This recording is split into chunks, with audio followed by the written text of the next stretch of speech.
nature. He has all kinds of cool programs. But That's amazing. I didn't know anybody had climbed all the peaks and sailed the 7 he's seas. only on Earth to do both, to be able to can claim that. And I've seen him on Good Morning America. I've seen him on every show you can think of nationally. Wow. And but for most people it'd be impossible to get a hold of the guy. He stays that reclusive. He lives in Cottonwood Heights, and I'm good friends with him. If you ever want to connect with him, I'll talk to him about you. Sure. And if you want to get him on your show, he'd probably do it. So. Well, the answer is yes. Yeah. Even if he wouldn't do the show, but be willing to just share his experience, just to add to the reference library of what we found is to be the commonalities with people, that would be amazing. That would be greatly appreciated. And he and I are, this is the crazy Or thing. you can both come on together. He and I are close to the same age, and Appa Sherpa and I are the same age. And Appa Sherpa is, the guy that's has the world record for summiting Everest.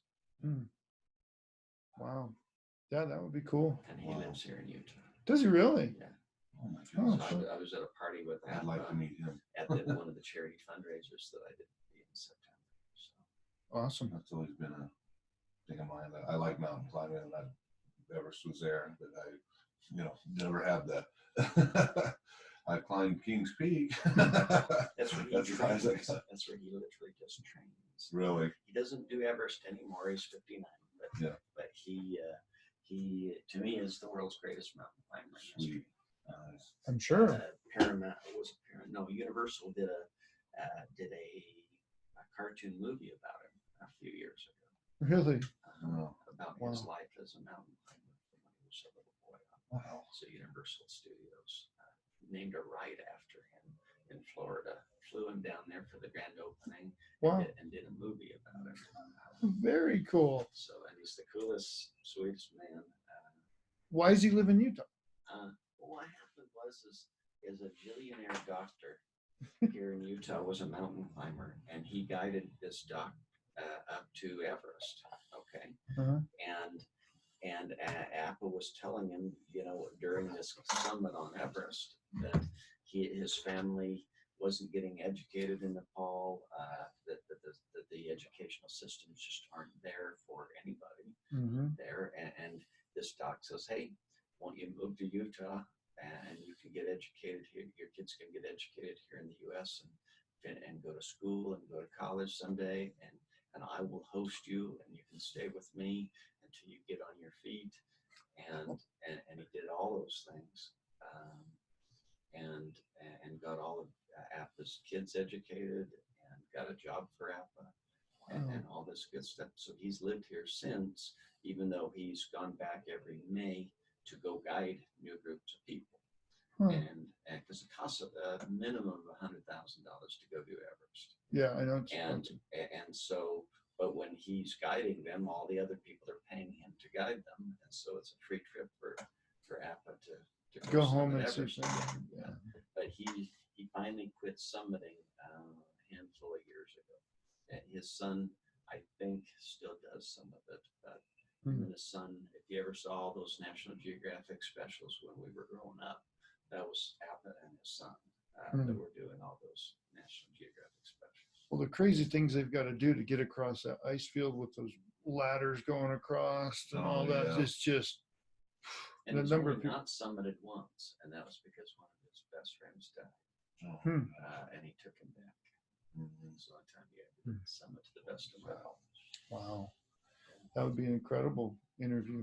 Well, Eric, as far as for this interview, I mean, it can serve multi-purposes. Obviously, your story being told is always an inspiration to other people. But do you have a book or anything?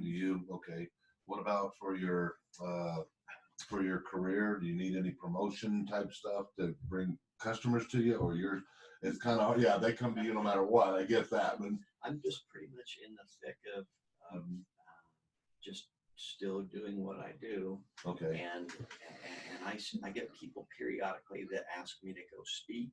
Yeah. And I try and ask them, what do you want me to speak on? Do you want me to speak on me, or do you want me to speak on any special subject? Okay. And then I go give a speech somewhere. Okay, because I usually give suggestions on how to format the interview depending on what you want it to be, and so. But I'm not really a professional speaker or anything like that. I just go when people ask me. Okay. And if they want to pay me, great. And if it's for youth groups and things like that, I don't charge. Yeah. So Okay. that's kind of how I fly. Okay. Yeah, because anyway, just let's see where it goes. I'm not. But it's always good to tell your a little bit of your, what led you to wanting to be a, what you are, what kind of led up to it, and what are some of the obstacles that stood in your way and things like that. And that's where I sent you the questions, and we're going to talk about the journey and Okay. and a lot of my drive growing up before we get on tape is I didn't grow up with a lot of money or privileges or anything in life, and I had to fight and work hard to achieve. And I wasn't big. I wasn't didn't have a lot of opportunities for camps or training or coaching or anything going on. All I knew how to do was work hard. You're with most of the people that I've interviewed. It was even blank on his name at the moment. Kent Rominger, the astronaut. I mean, if you hear his story from growing up in a little town in Colorado, and he's not a guy that should have been an astronaut, you would think, right? But he first guy to dock the space station to the space shuttle and all that stuff. And yeah, there's a lot, like I said, a lot of commonalities between people who go on to be the 1%. Really what I was looking for was who's the 1% in the world at what they do, regardless of financial or anything else, but what got you to be the absolute tip of the spear, right? And so, no, I'm excited to hear more about your story. And but I do have a personal drive, like anybody you'll ever meet in your life. Yeah. What is it? And I don't have coaches. I don't have anybody. I coach myself. I train myself. And I just attack life and do my best for whatever I got. Still That's left in sweet. my body. That's fantastic. I put whatever I got into. And it trickles. The beautiful thing is that it trickles into other things in life. Beyond just physical talents, it trickles into other aspects of your life, success, Right. and things. And you will bring that up in the interview, correct? Yeah. yeah, well, we're gonna draw that out. Yeah. If I forget, remind me. Well, there will be a couple breaks. So if we don't cover something, if something's coming to mind, like, wow, I'd really like to get this in, just because it's given me opportunities to meet people in my life that I never would have met in my life. Sports has, or to simply just do things in life that I only dreamed of. Yeah. That I never thought would ever happen. So. it's awesome.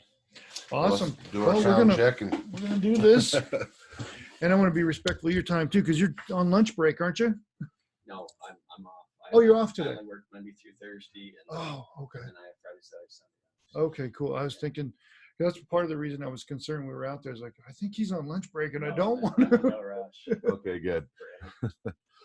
Good. Oh, and Brad, I know you've got a doctor's appointment. What time do you need to leave here? If I left by 1, I'm good. I mean, 1:10, I'm good. Okay, so we got plenty of time Yeah. to get this in. Okay, Yeah, we can get just this want to in. make sure. So anyway, I guess you have done interviews before, so Yeah. so yeah, just obviously the closer you are to the mic, the more deep resonating voice you get, and all this. Whoa. Anyway, we don't need to. So if you're good with it, we're going to keep video of it too.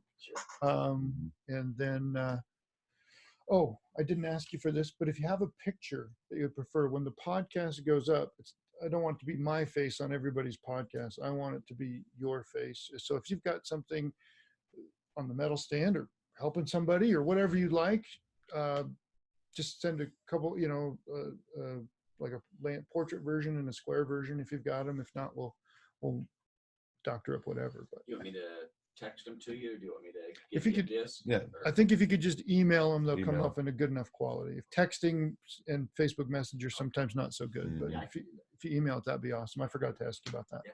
Okay. Cool. So let's move that just a little closer to you, and I think we'll be good. There we go. All right, so we're ready to go, Brett. Just Whenever you point, man. okay. I'm good with hand signals. Here we go. Yeah, and I always bring these things up because I mean these mics are great. They're sensitive though, because sometimes I had this one guy I was doing an interview with, and he kept doing this with his knee underneath. And I'm like, okay, we need to. So just be aware of that. Sure. Okay, here we go. 3, 2. All right. Welcome to another edition of Operation Limitless. I'm Brett Lechtenberg. This is the show where we focus on average people who've ended up achieving incredible things and triumphs through confidence, grit, determination, and creativity. The goal is to take the commonalities of these incredible human beings and build a model from which we can all replicate and learn to create a limitless life. And today on the King's Information Network, I have the extreme honor to talk to the most decorated athlete in U.S. track and field history and probably the world, Mr. Eric Johnson. Eric, thank you very much for being here. We got introduced through Bill Schiffenhauer, who's been on the show, and I know he was best man in your wedding and that kind of thing. So greatness travels in packs, I think. So I think that's awesome. And I'm also joined today with our incredible producer, Brad Neufeld. So he might be chiming in and asking some questions as well. And Eric, I just really want people to learn a little bit about you because you've got a pretty amazing set of accomplishments. You've done some incredible things through the course of your life, but I bet not many people, especially outside of Utah, know the story too well. And so I'd like to bring that to bear and tell us about your journey and what you do and your passions. And we're going to get into that over the next hour or so. Well, my running career kind of began in elementary school here in the state of Utah. They have field day events at the end of each school year, and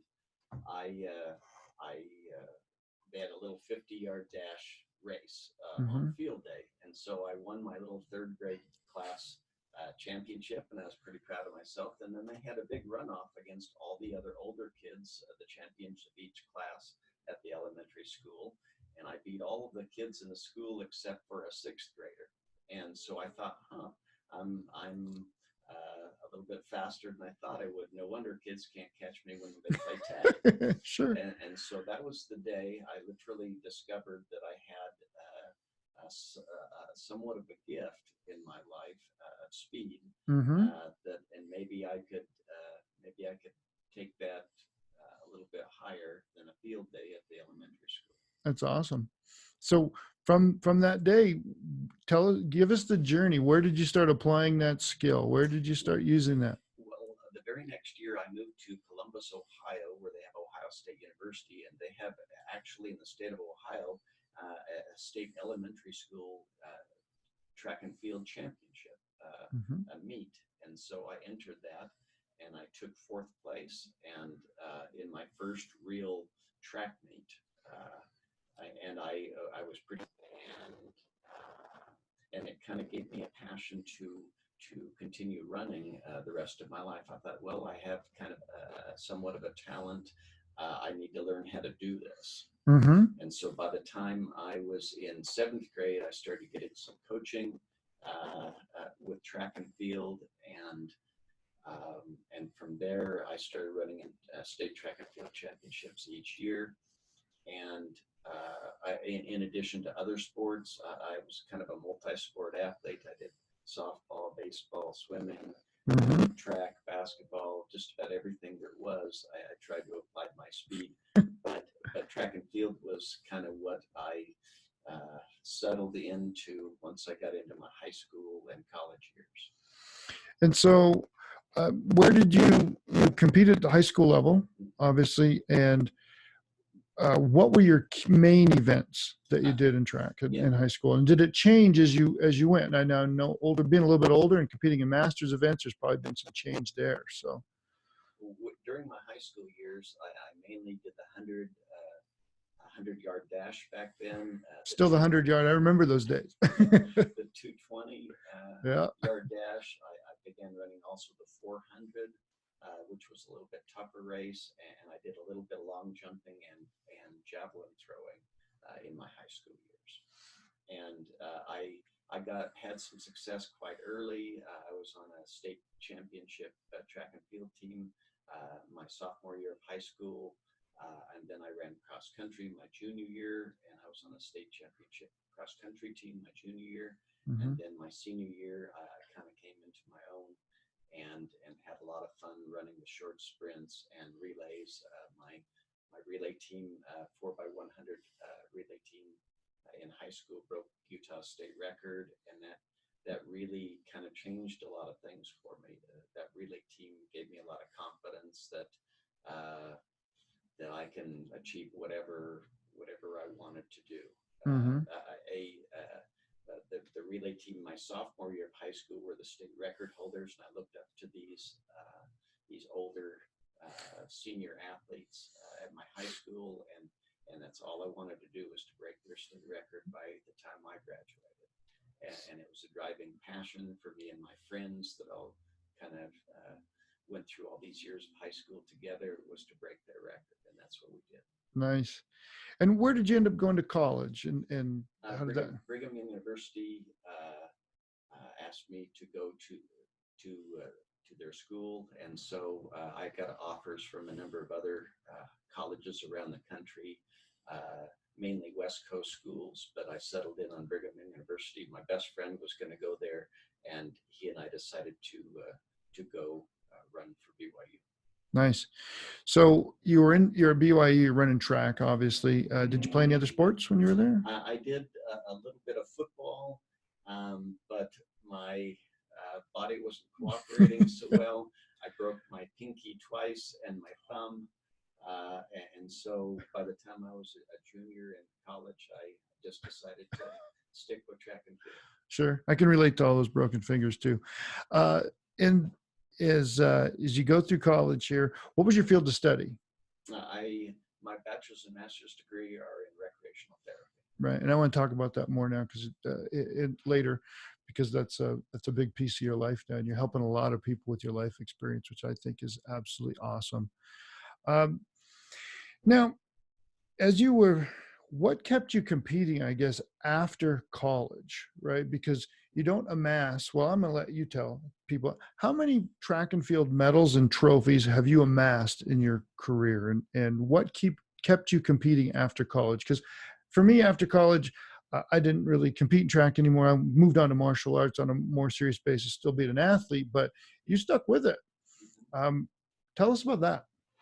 Well, after college, I've won very close to 2,100 track and field medals and athletic medals, and I have over 200 trophies in my house, anywhere from foot tall to 3 or 4 feet tall. So do you still have all these? Yeah. Well, you kept them all? I do. Wow. You got to have a big house for all that. They overtake everything in my home. And they're still coming in. So yeah, we're going to talk about that too, because you just got back from the World Games in Southern Utah. So we're going to hear more about that. But what was the drive to keep you competing? Well, after college, I took a little break.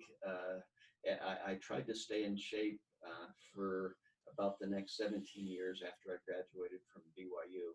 And so I never really got out of shape per se. Mm-hmm.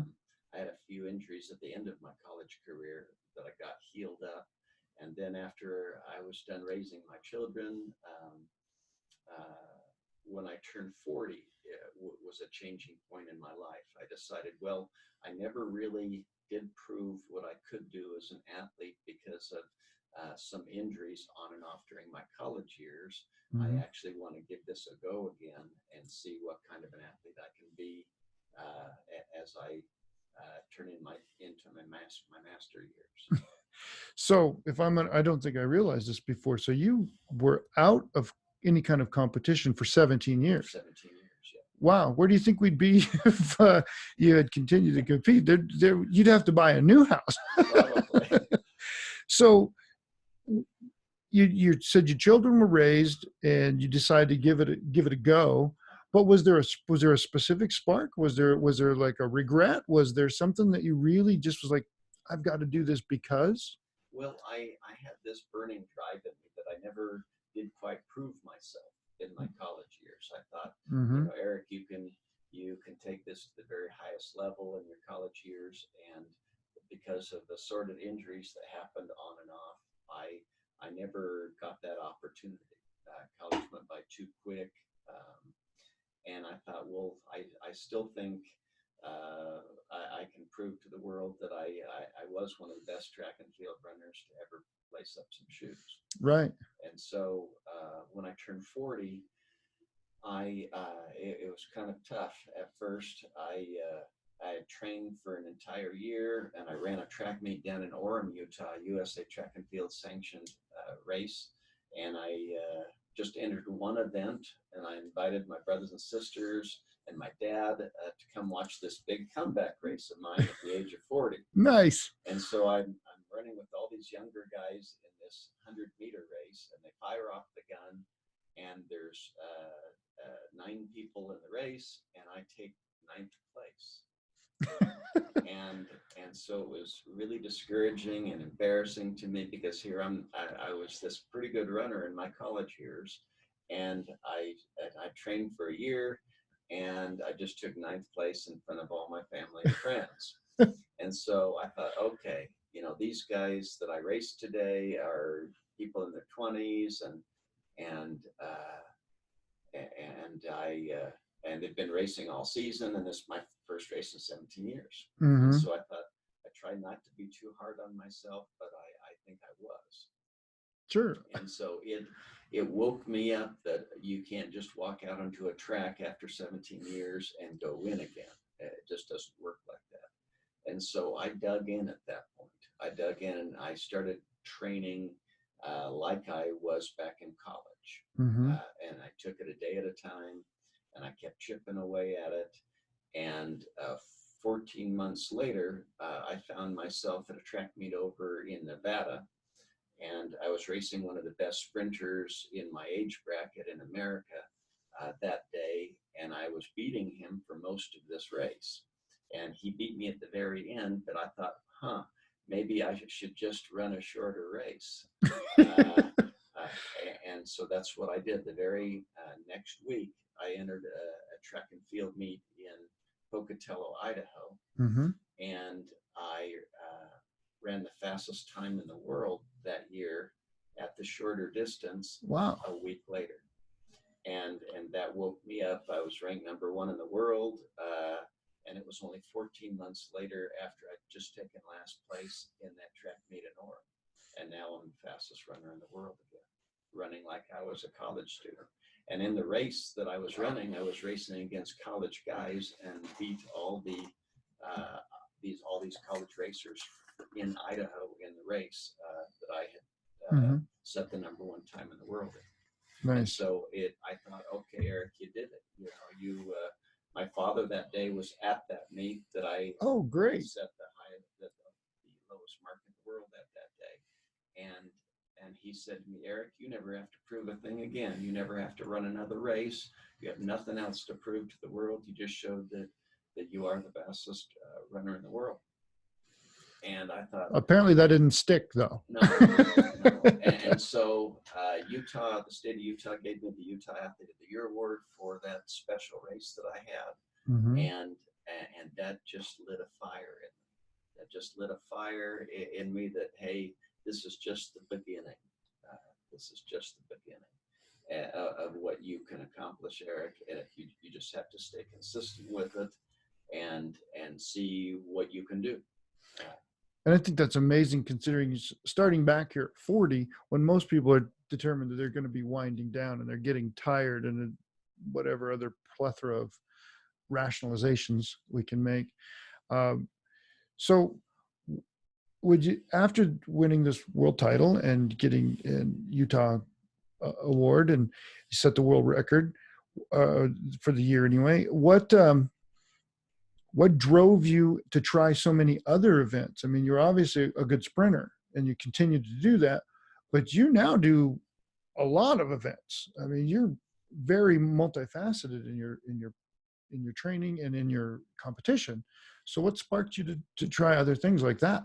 Well, part of that was I would go to these sports festivals that sometimes would last 2 or 3 days, Hmm. and I just didn't want to go and run one or two sprinting events and then go home because you're sitting for hours and hours and hours between these events. And I thought, okay, yeah, you need to start doing something else. Let's see what kind of a decathlete you can turn yourself into. So I started shot putting. I started throwing the javelin again.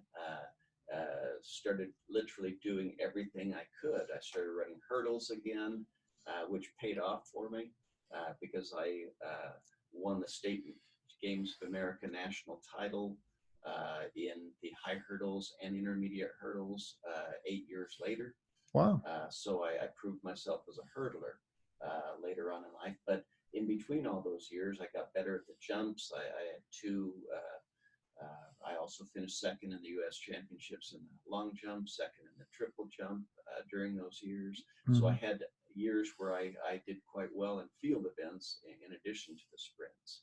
But I always, it was whatever I want to really choose to be good at is what I kind of focused in on something new each year. Mhm. And I still do that to this day. I still bring on a new challenge each season. Uh, I even tried snowshoe racing. And as I got older, I found out that I can be good at a lot of things if I just keep expanding what I want to try. And Mhm. it's all about trying. Failure isn't anything I'm afraid of or shy of, but I want to keep those challenges ahead of me. Mhm. When I was 52 years old, I decided to enter the Wyoming State Snowshoe Racing Championships, and I'm not even Who, that good of a distance runner. who knew there was a Wyoming State Snowshoe Championship? But I went up to Wyoming and broke their state records in both snowshoe distances. Hmm. What Um, are the distances for that? Back then, it was a 2 mile race and a 3 mile race. Mhm. And so that's what I did. And I just wanted to try out something new that year to see if I could be good at it. I also entered a hockey contest while I was up there. I've never played a hockey in my life, but I was watching. They were having a hockey shooting contest where they put a puck at center ice and you would slap shot it into the net, except for they made the net 2/3 smaller. Oh, so you got a You very small know, target. a very small target, and and they had all these teams from all over the state competing for this hockey state championship title, Mhm. and this competition, this puck shoot was just part of their state championships. But I was there competing as a snowshoe racer, and I entered their hockey shoot competition Just on a whim from just watching it. just on a whim. I went and borrowed a stick, and they give you 5 pucks. And I watched for about 15 minutes as people started competing in the competition, and I practiced for about 15 minutes on the side of the ice. And then when it was my turn, I knocked in 4 of the 5 pucks and broke their state record uh, for goals Nice. that day. And I'd only practiced it for 15 minutes before the competition. And a lot of these guys have been playing hockey their whole life. But I just simply watched for 15 minutes, practiced, and went and I got a big trophy for breaking their state record and winning their competition. But and a lot of guys had no clue who I was, and they said, "Who do you play for?" I don't play for anybody. I've never played in my life, and they were pretty mad about it. I can imagine. So that's one of my favorite trophies that's up on the walls of my house is my hockey trophy. Nice. That is definitely the personification of Limitless, right? 15 minutes of viewing pleasure, 15 minutes of practice, and then go take the gold. And even the snowshoe races. I'd never done a snowshoe race in my life. I bought snowshoes about a week before the competition. I went up, hadn't even practiced running in snowshoes, but there actually are snowshoe national championships for Mhm. racing. And I just wanted to take a shot at something that wasn't too far away from my home, and went up to Wyoming, and I heard they had a good competition, and I broke their state records. That's amazing. Now, you said that you basically, it was about third grade where you realized there's kind of a defining moment for speed. And it sounds like there were other kind of defining moments for other track um, endeavors. But what gave you was there a defining moment that made you now go try so many different things? It's like you just realized that I can be what I want at any event. Was there a defining moment where that happened? Was it at the hockey shootout where you realized, hey, you know what, I can pretty much master anything, or what was it? Or can you put your finger on it? It was when I was 42, when I set the fastest time in the world in the 50 meters at that race in Pocatello, Idaho State University. That was the day that changed my life. That was the day that I had decided I can accomplish anything I want to do. I just have to pay the price in training and effort, and I can do it. And so I just simply channeled that energy into multiple different events and even things in my life. I learned that I can be good if I just try. I don't ever worry about failing, and that's one thing I think that separates me from a lot of people is I have no fear of failure. I believe. Say that again. I have no fear of failure. I love that. I don't mind a challenge. There's always a learning curve at anything and everything you try in life, whether it be in your work profession or as an athlete. But coaching also helps, and having people assist you in your journey can be quite helpful to you also. But you have to have that inner drive to succeed at all costs. And I'm a person that just keeps working hard at whatever I want to be good at. Where do you think that drive comes from for you? Was it something you saw in your parents? Was it something, superhero on TV? What is it? A lot of the drive was when I was growing up, I was smaller than most other kids. I was pretty short. I have all of these family members that are very tall people, well over 6 feet. And I never got that height or the size. I was pretty sickly as a child, and so I never grew up very big. I was always one of the smaller kids in my classes, and I always tried just not to ever let that slow me down. I had coaches all throughout elementary school saying, "Oh, you're too small, you're too short, you're too thin, you're too slow, you're too whatever." You got labeled a little bit. I did. And a lot of people wouldn't give me the opportunity. When I was in 8th grade, I'd moved to the state of Washington, and a coach, I was brand new at this junior high school, and I said, I want to, and the track season had started, and I said, well, I would like to try out as a sprinter. And he says, well, I've seen you, work out here at practice, and he says, you're not as good as the top 3 boys from our school. He says, we have twin brothers at our school that are number 1 and number 2 in the entire state of Washington in the sprints, and you're not as fast as either of them or the 3rd fastest kid from our school. He says, so don't waste my time. You need to go try out something else. And so my father was 6'4", and he was a hurdler for Brigham Young University also. And he had, but I'm like 5 foot nothing at the time. And I thought, well, I want to be like my dad. I'll go run the high hurdles. And so I tried doing them. And the first week I tried doing them, I became the fastest kid in the 8th grade in the high hurdles. Then after the first meet, a kid from my school beat me, and and so I said, okay, well, now I'm the 2nd fastest, and I'll try and do better. So the next track meet went around, and 2 kids from my school beat me. So now I'm the 3rd fastest. The next week went by, and 3 kids beat me. And after my race, the coach walked up to me and took the shirt, my jersey top off of me, and gave it to another kid. Oh, wow. He said, only the top 3 in the school in each event get to actually wear a uniform from the school, and you're not good enough anymore. He said, so you'll be you can run next week, but you can't have a uniform anymore. Oh, that's a little interesting coaching philosophy there. And so I went, I didn't want to go home that night and tell my dad that he didn't have to come to the meet next week because I didn't have a uniform anymore. And so my coach said, there's a challenge day next week. And about 3 days before our next track meet, he says, you can challenge any kid in the school that has a uniform. And if you beat him, you get their uniform for the meet for that week, as long as you stay in the top 3. I like that system, by the way. And so out of fear of going home and telling my folks that I didn't have a uniform anymore on the track team, I went and beat in the 440. I went and beat all the 8th graders and 9th graders in the school in the challenge race because I didn't want to go home and tell my dad that I didn't have a uniform anymore. And out of fear, I won that race, that challenge race.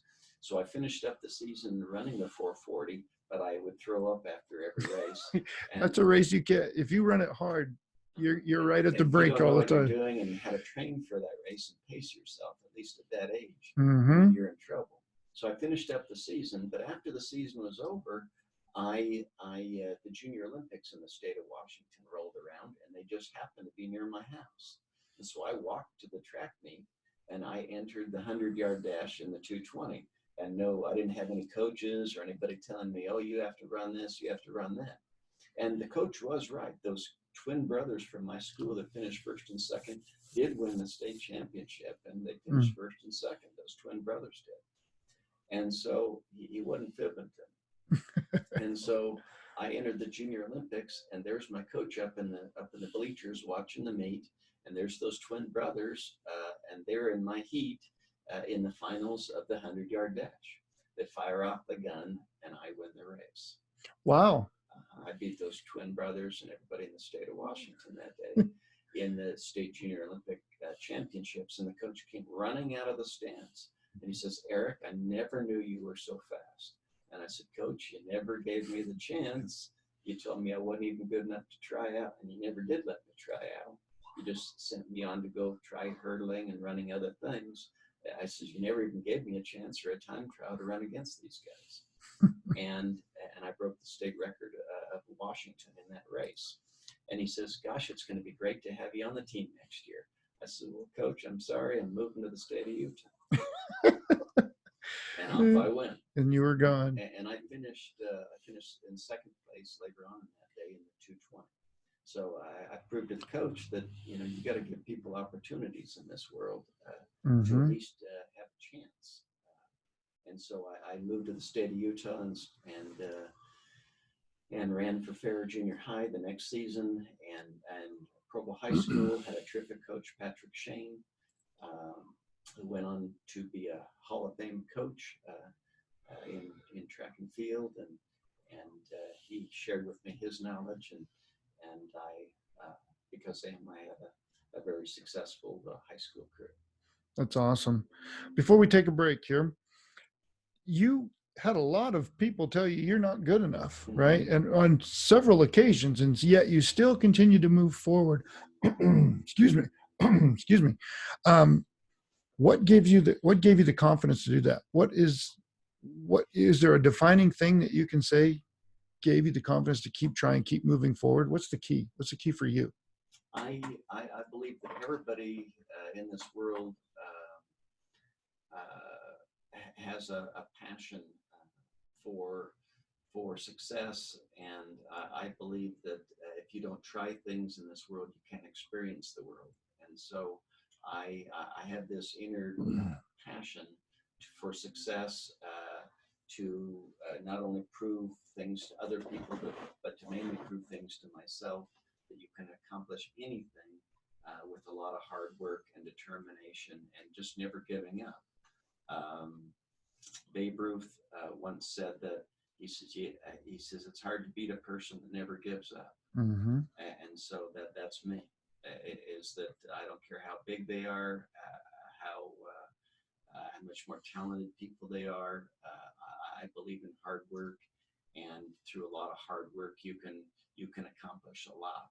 And I believe that if I do fail at something in this world that I put my mind to, it won't be because of me not giving everything I have in my powers to do so. Right. That's awesome.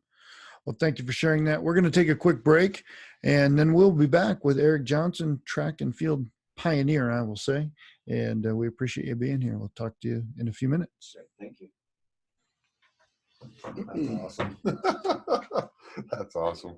Yeah, I had that coach in Washington just literally fall over when after I finished that race. I can only imagine. And here he would have had the top 3 fastest Mhm. sprinters in the state of Washington if he would have let me even try out. Yeah, that's Is that amazing. drive, is that something you're born with? Let me kind of give you a look where I'm coming from here. Because Arnold Schwarzenegger, I've studied a lot of successful people and stuff. And Arnold did an interview with on some ABC News thing, and they asked him, how do you keep going? How do you keep motivating yourself? And he says, I love it when people tell me I can't do something, because that's when I get the drive. And I've tried that motivation, but after a while, it just wears on me. When things aren't going where I want to, I'll find myself hearing those voices. You can't do it. You can't do it. And so I'm intrigued with, because it feels like you have that same motivator. It's like, oh, you tell me I can't do it. You tell me I can't beat you. I'm going to beat you. It's just like people saying a sprinter can't run a long distance. And I've proved them wrong. I have 26 All-American awards. Sweet. And I have All-American awards in every sprint distance and every long distance from a 5K through a half marathon. Okay. And also the hurdles and also race walking. Yeah. And I'm the only USA track and field athlete in America that's got an All-American award in all of those categories. And all I lack is one category left, and that's a field event to be an All-American. Wow. And right now I'm learning how to pole vault. Fantastic. And so once I get that, and that's why I'm still competing, is I still have a few things left to do it for goals, and I want to try and get All-American in a field event. I've been really close in the triple jump, really close in the javelin, but it's a hard thing to do to be good at all these different things. And because I'm not the biggest guy, right? But I used to pole vault a long time ago, and I think I have the strength now to get back into it, where I can start clearing All-American heights within a year, this coming year. And so I'm going to actually start pole vaulting in meets next year. Nice. And once I hopefully get All-American at it, then I will be the first USA track and field athlete in America to be All-American in every category. So let's talk about that next. Okay. I'm just going to ask you to kind of recount your quest to be All-American and just kind of walk us through that, if you would. So I think it's fascinating, but B, again, it kind of comes back to your age. So many people at 59 are packing it in. Yeah, they're packing it in. And it's really unfortunate, right? I mean, it's, I think we all understand that you can be as successful as you want at whatever age, right? But I think it's really important for people to hear that from others. And I've had my setbacks. I've said for a year, guys, between 3 days later, after I won the U.S. high hurdle and intermediate hurdle and race walking national championships, and I took second long jump, second triple jump. I won 5 medals at the U.S. championships in 2009. 3 days later, I'm in the hospital because my body just whacked. My immune system just blew up. I got a central nervous system infection is what happened from a tooth. And it took me down for a year and a half. Lost all my muscle tone and had this horrible tragedy happen to me. And I was sick for a year and a half. I was on prednisone 4 times. I gained 30 pounds because I was sick. I was deathly ill. And then I recovered from it. I woke up one day. I did some changes, and I woke up one day, and my immune system came back. And 10 months later, I won the world title. Wow. Let's talk about that and have you recount that. You need some water. Anything? I would like, I would like a drink. I was getting a little. Thank you. And after surviving that central nervous system infection that I had, I decided, okay, you can overcome anything. You almost died. You can overcome anything in this world.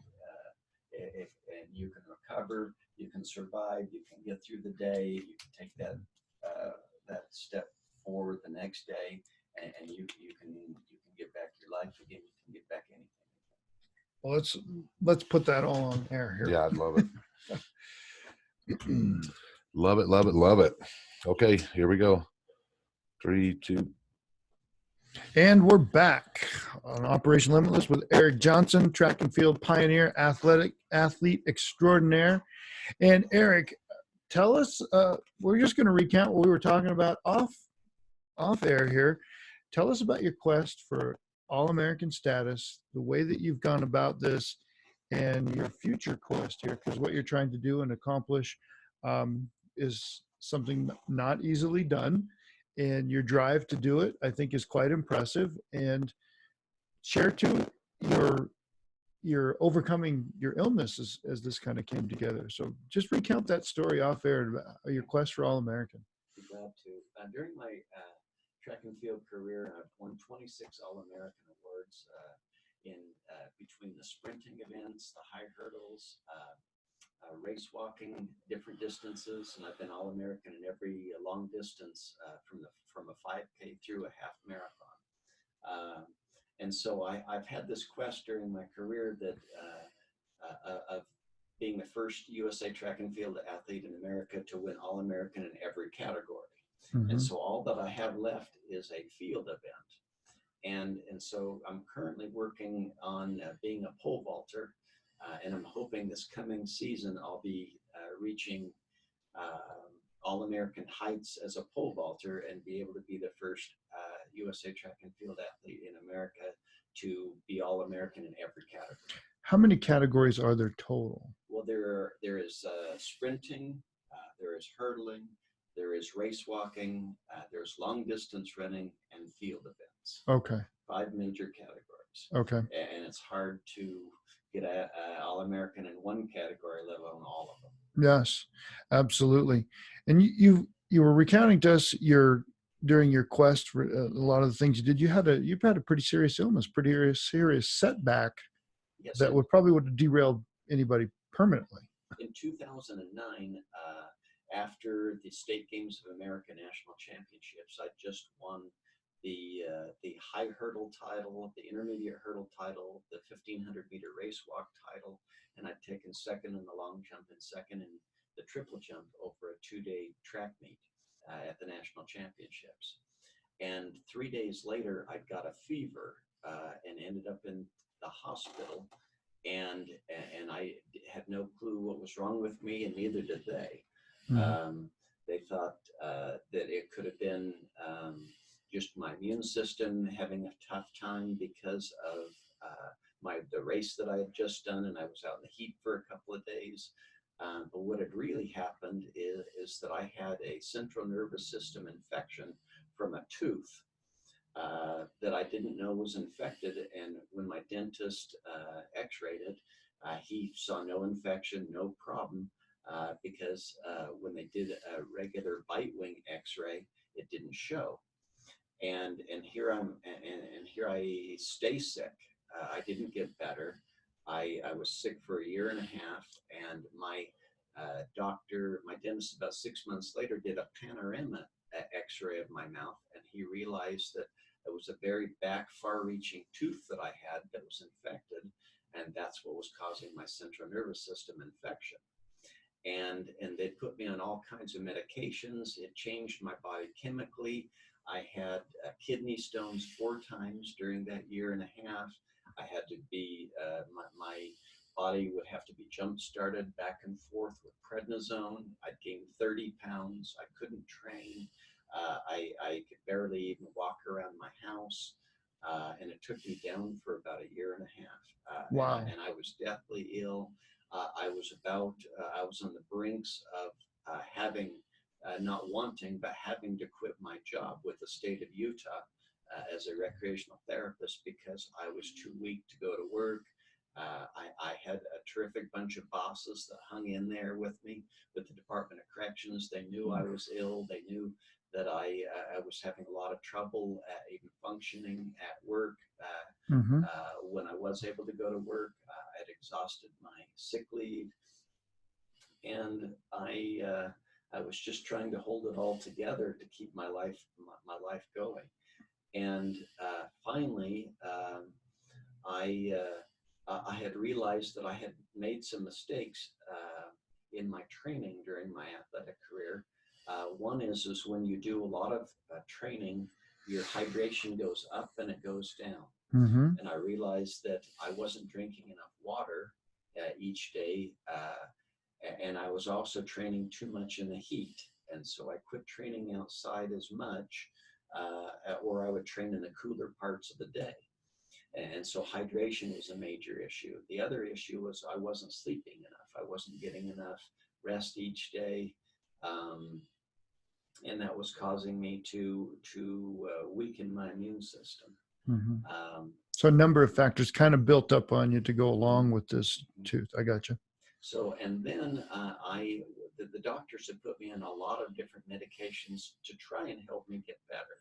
Mm-hmm. I'd seen every professional you could imagine that worked with immune systems and rheumatologists and different types of doctors, had all kinds of scans done to my body, and they couldn't determine what I had. When in reality, it was a central nervous system infection that had spread through my whole body, and it was shutting down my body as it went.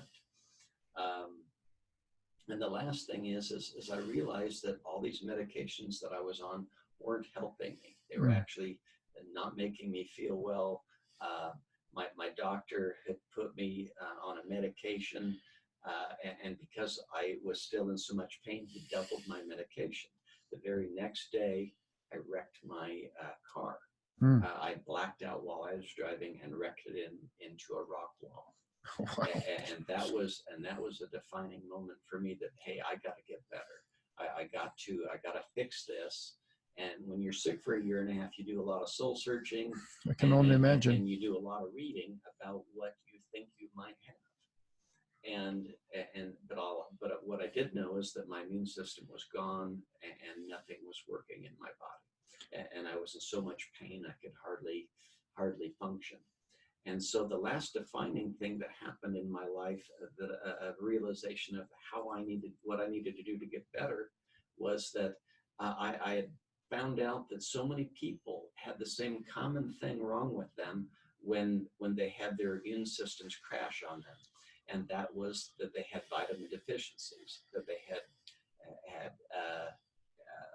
all these nutrients sucked out of their body in whatever they were doing. And mine was athletics that was doing that to me. Mm-hmm. So between the hydration, the lack of sleep, and having terrible vitamin deficiencies from all the training that I was doing, that had weakened my immune system and blew it out. And so finally, when I realized those three things, I went to Costco and bought all these vitamin in my reading, I found it was very specific vitamins that a person was deficient in. So I went and had a test done. And yes, I was low in all these major immune system vitamins in my body. And what were they? It was vitamin A, vitamin E, vitamin B3. I had, my eyes were dry, so I took fish oil and flax, but there was all these different things that were wrong with my body. So I went out and bought all these vitamins. 6 weeks later, I woke up one day and I thought, hey, I feel different. My body feels different. I'm not in pain this morning. After being sick for a year and a half, I'm not in pain. That's got to be a major. And so I thought, oh, mental this is boost. crazy. I feel terrific. And I'd only been on these vitamins for a little over a month, and been really working hard on pounding the water and the rest in my body. Mm-hmm. And 6 weeks later, I woke up and I had my immune system back in my body, and it was just unbelievable feeling to feel normal again after a year and a half, because it was so discouraging. And I could truly sympathize with people that have health issues in their life, and chronic illnesses after experiencing that myself. Mm-hmm. And so slowly, I went and saw a doctor, and he says, Eric, you need to just slowly get back into what you do best in this world. And so I slowly started working out. I continued with my vitamin therapies and getting lots of rest and drinking lots of water. And 10 months later, I won the world title. And I lost the 30 pounds that I'd gained. And then the very next year, I started breaking. I think I broke something like 36 records in meets and around the country the very next season. Once I got a grasp on what I needed to do to help my body to maintain it with the training regimen that I do. Mm-hmm. That's amazing. That's just absolutely amazing that you'd even try and come back after that. So many people would have just went, okay, it's just it's not worth it. And since I recovered, I have won 24 world titles. That's amazing. How many world and national titles do you have total? Do you keep track? Do you know? That's a good question. Sometimes I have a lot more world titles than I do national titles because, and this will sound stupid, but I thought it was almost like a waste of money for me to compete in the U.S. championships when I know I can beat everybody that's showing up from beating them all season. Why waste my time there when I can simply go to the World Games and win a world title later on in the year? So that's what I did. I don't think that sounds stupid. That sounds pretty smart to me because if they're the best of these. So I have a lot more world titles than I do U.S. And how many world titles do you have? I have 24. 24 total.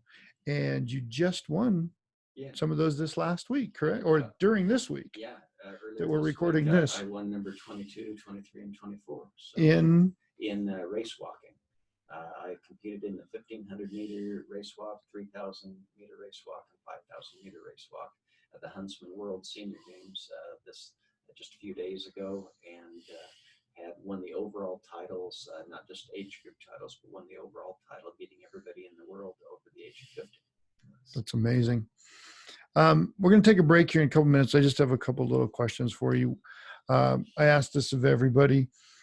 What do you think about the confidence level, the grit, the determination level, however you want to phrase it, of the kids today versus more back in our generation? I'm a couple of years younger than you, but where do you think it stands today with kids and people today versus then? I think kids nowadays definitely have bigger challenges ahead of them. They have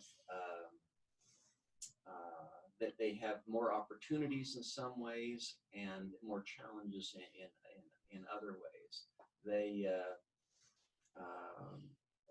for example, shoes are better, clothing's better, coaching is probably better. There's a lot of things that kids have, but also they have a lot more distractions. They have computers, they have just society in itself with its current attitudes about work, and things are made so much easier nowadays with fast food and processed and packaged foods.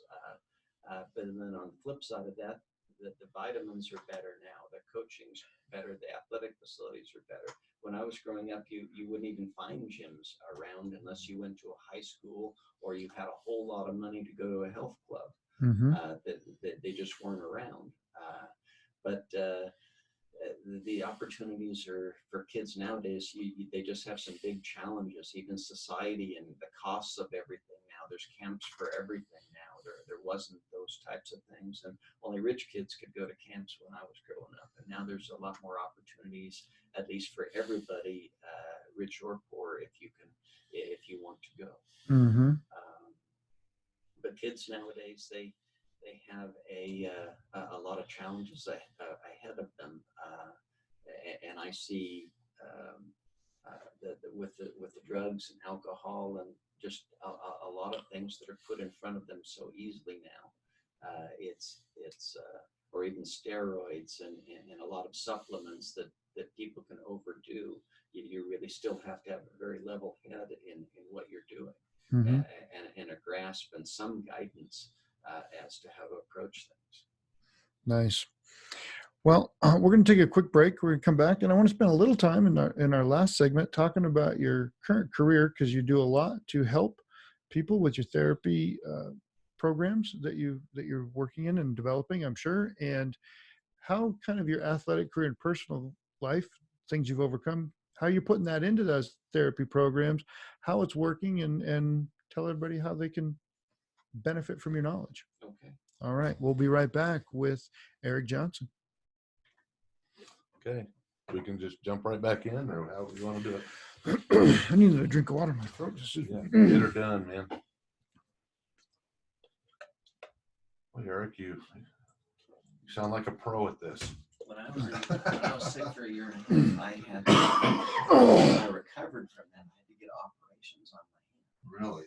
This hand, Because of lack of blood flow, or what happened is this, you hear about people getting neuropathy, right? Uh-huh. Okay. During that year and a half that I was sick, it started in this hand. And my from the tip of my chin to right here, all the way across, went numb on my face during that year and a half. I had no feeling in my head because of so many fevers that I had. It also started in my hand. The neuropathy went in my hand, and it went slowly up my arm. The infection did.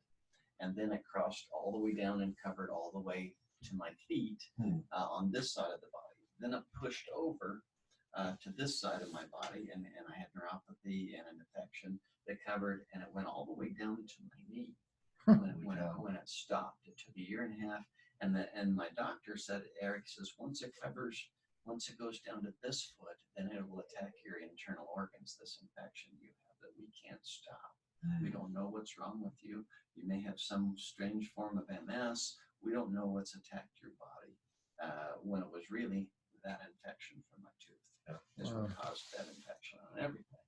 And so after I recovered, I had to have an operation on this hand because my hand was contracted. My fingers wouldn't open up. I'd have to peel them open. After that year and a half. I'd have to peel open my hand to get it to work. And luckily I'm left-handed. And so I had to have an operation, have all my tendons cut on all my fingers so that I could open up my hand. And mind you, I took second in the world in the javelin just a couple of years later with I throw right-handed. I'm left-handed, but I throw right-handed. And I got my hand functioning well enough to go back in the javelin and take second in the world games in the javelin after getting my hand operated. Amazing. Let me use the restroom real quick All right. so we can finish this off, because Brad, got your own doctor's appointment? Yeah, physical therapy appointment. that was what was one of the hard hurdles I had because I got to this point here, and everything I did, even if I went for a 1 mile walk or a half a mile walk, my legs were hurting, my back was hurting, everything. And I'm like, all right, doc, what can I do? Because that was my immune system that blew out I mean, my neck would grind, everything hurt on my body, but my immune system was tanked out. Yeah. And it would go back and forth. And what I realized was this, is that all the Neurontin and all those medications didn't help me. No. What helped me was simply all those people that I read up on that had the reason why they had these bad immune systems is because they all had the same issues with vitamin deficiency throughout their bodies when they tested them. Wow. And so I figured those are my secrets: sleep, water, and the right vitamins for your body, and to maintain those levels to see what you're high and low in to fix your immune systems. Okay. And once I was able to figure out those three things, I got better. I went on after I wrecked my car that day. I tapered off all my medications. Yeah. And 6 weeks later, and got all those vitamins, and started taking them daily. In 6 weeks, I got better. So, what test? Just a simple blood test? There's a blood test you can take. And the doc will be able to tell you, oh, you're high in this, you're low in this, you're high in this. Okay, so maybe I've already had it, because he just said all you're low in is vitamin D, and so he at the time it was winter, and he said, he gave me these green pills that I had to take every once, one a week or something like that. And before I got whacked, I'd been running out in the sun all day, every day in my training. Right. And that was a major mistake. And that was one of the bigger things that had weakened my immune system, was simply training in the heat. Because I race in the heat, I thought, well, if I train in the heat, this will help me. Yeah, But it actually weakened my immune system. Gotcha. Sarah, can I Wow. ask you a couple questions then that are on that list? But then I want to hear about your therapy and how you're applying that stuff, and then of course how people can reach out to you if there's any way to do that. And you've overcome some stuff. Yeah, you have. Man, holy moly! Don't even know the ham. Well, that's why every time you start talking when we're not on the air, I'm like, he's got way more than he's sharing on any side. It's like, Yeah. Because I blew up my immune system no more than 2 years ago because I'm highly allergic to stings. Gotcha. And I had been stung by 8 wasps down at my house. One day when I had under my hot water heater in my garage, I went down to peek to see what was why I saw some wasps in my garage. And I looked down under my hot water heater, and there's about 1,000 wasps there. Oh my gosh. And I got stung. And it blew out my immune system. And so I went for about 6 months with no immune system again. Recovered within a few months, and won the world title again. And my last stinging was I was over in Maui, a little over a year and a half. Well, I was in Maui, and I got stung by a Portuguese man o' war. Oh oh my goodness! Holy cow. I'm not hanging out with you. I know. I know. Paralyzed this arm and half my hand. Sure, those things are bad news. Yeah. And it took me almost a year and a half to recover from it. And this last January, and mind you, I won the world title last October, but in January, I woke up one day and my immune system came back. I hadn't had it for about a year and a half. And I woke up in last January and my immune system came back. And now I broke 24 records this season since it came back. Wow. So now I'm 100% in my racing and training. And I instantly started breaking records as soon as my immune system came back. That's incredible. That's incredible. Wow. All righty. Here we go. I do 3, 2, 1 weird. I do it 3, 2, 1. But anyway, everybody always asks me this. It's a long story. Anyway, we don't begin. Here we go. And we're back on Limitless here with Eric Johnson. And, you know, earlier I was saying track and field pioneer, which is 100% true. But the more I hear online, offline here, the things that you've overcome and the things that you have done to get yourself back healthy from some really major life struggles that would just put most people down is absolutely fascinating, absolutely amazing, and incredibly inspirational. So thank you for sharing. Just awesome stuff. And I want you to, if you can, best you can, define for me what do you consider self-confidence? Self-confidence for me is repetitious efforts in your life to be as professional as you can at something. And once you've mastered something to your fullest abilities, you have confidence in showing yourself and the world what you can do. I like it. I like it. We're going to kind of branch into your career that pays the bills now, because I'm sure you're not getting rich off your track and field exploits. But tell us how you're taking some of these lessons that you've learned, applied in your life and your upbringing, and is that being used in your therapy with what you do with the prison system and stuff, and just kind of tell everybody what you're doing now and how's this applying and what kind of results you're getting? Well, I'm a master's level recreational therapist that works for the Department of Corrections in Draper, Utah. I work with mentally ill men and women, and I try and help my inmates there through recreational therapy programs into becoming the best they can while they're in this tougher situation. They're mentally ill inmates. These men and women are, and they have a lot of struggles in life. They've lost everything for the most part in their lives, their family, their connections, their careers, and for some of them even their futures. Um, one of the things that I do with them is I teach a motivation class that Mhm. helps them realize that there's still a lot to offer them in the world, that they need to still take care of themselves, be good to their bodies, and keep progressing as individuals, even though they may be incarcerated at the time. Many of them still will have the opportunity to get out and live full lives to the fullest extent that they want to take themselves to. And I help them learn that they can't just go into the prison and waste their time, that they need to make the best of their time there while they're there to make these changes in their life, to become the best citizens and individuals that they can be. Um, and so I encourage them to continue their educations and get healthy physically, um, and to try and maintain contacts with their families, and to try and live as full of a life as they can while they're incarcerated. It's a tough thing sometimes to ask them to do, but I challenge them to do that in these motivation classes that I teach each day. And is this something you created? Is it a program that you adopted? Is it a combination? It is something I created.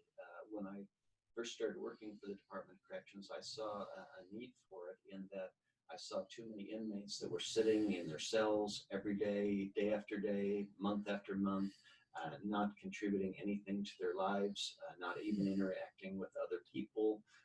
Their skin was so pale because they never even would go outside to see what the world looks like. They'd shut down everything that really existed outside of the four walls in their cell, that they'd shut out of their world.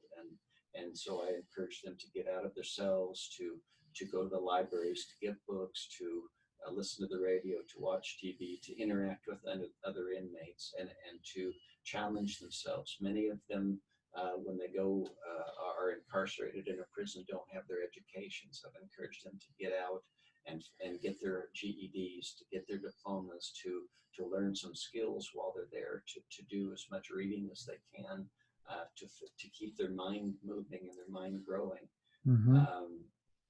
and to not let their lives be stagnant.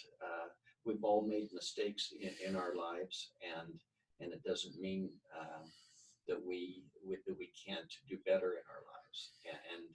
And I try and teach them that, you know, we've all made mistakes and that you can move on. You must move on in your life for your future, not only for yourself, but for many of them, for their families and their friends and the rest of the people that make up their world. That's awesome.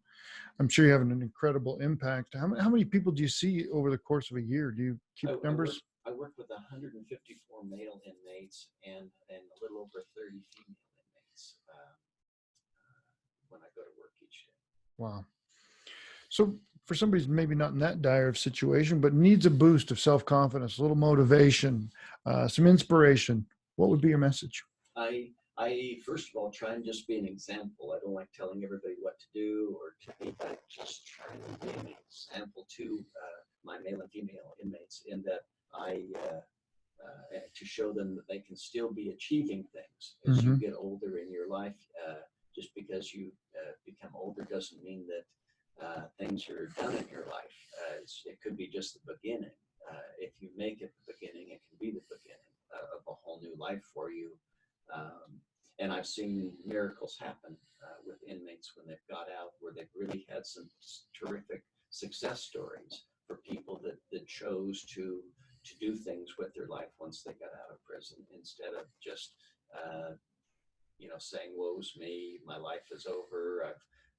Things haven't turned out the way I hoped they to have." And that's a story for a lot of people in this world. But it doesn't mean we can't take that step the next day and make the next day a better one. Absolutely. That's awesome. Do you have a favorite motivational quote? And if so, what is it? Well, there's a couple of quotes. Babe Ruth once said that you can't. It's hard to beat someone that never quits. Mhm. And I had the opportunity to meet Muhammad Ali in my life. Oh, And when I'm jealous. when I met Muhammad Ali, uh, uh, I told him that I like to exercise and work out, and I asked him, I says, how many sit-ups do you do? When you were a professional boxer, I said, how many sit-ups do you do each day? Because you really have to have a strong core as a boxer. He says, well, I don't ever count. He says, I don't ever begin counting my sit-ups until they start hurting. And once they start hurting, that's when I start counting. That's a great example, and I've heard him say that quote. I've read it somewhere. I don't think I heard it. How can people reach you? If somebody wants to invite you to their track meet, whatever, how can people reach you? How can they get a hold of you? How can you draw them in? They get into your world. Well, my email address is ericjohnson1960 @hotmail.com. Hotmail? Uh-huh. Okay. Say that again. I'm old school. Yeah, I was going to say. It's ericjohnson1960 @hotmail.com. And then my phone number is area code 801-635-4493. And what do you have coming up in the really near future? Somebody might be able to see you to meet, maybe come say hello, whatever. You got anything going on? Well, I always start off my track season each year racing in Tucson, Arizona. I run in a state track and field championship that happens at University of Arizona. That's kind of where I kick off my season. During the winter months, now that my full track and field season is over, I'm just going to run a couple of road races to kind of keep myself in shape. But I'm also going to be working on becoming a pole vaulter over the winter months, and that's actually when I train pretty hard in the winter months as I get ready for my season, because once I get in the thick of my season, it's a lot of just conditioning each day to get ready for races. Mm-hmm. So when does your season actually begin? my season begins every January. The third week of January, I begin racing, and it just finishes about the end of the second or third week of October each year. Nice. So it's a long year. Yeah, absolutely. So they can reach you at that email. That's the best way to find you if they want to have maybe come speak or talk. Also, Facebook is a way of getting a hold of me. That's just a Facebook friend request me, and we'll get together. I'll be doing that for sure. Well, Eric, thank you. You are someone we would truly consider to be limitless. The things you've shared and what you've doing, it's just amazing. And it's just an honor to have you with us today. And I really appreciate you taking the time to come here, share your wisdom, share your life with us. And I think it's going to impact a lot of people in a really positive way. So thank you very much. Great. Thank you so much for having me on the show. Absolutely. All right. That's it for today. I'm Brett Lechtenberg. This is Operation Limitless. If you have any questions that you'd like us to ask guests or people you maybe want to recommend to the podcast, just feel free to email me at Brett, BRETT, at Brett Lechtenberg, LECHTENBERG.com. So Brett at BrettLechtenberg.com. And we'll be glad to field your questions and see if we can get somebody you'd like to hear on the show. Have a great day. Oh, and it's a I wrap. think we hit our time. Just Yep. All right. Thank you, guys. That was awesome. Oh, that was Eric, awesome. that's Eric, fantastic. you got Fantastic. the goods, man. That's cool. But I know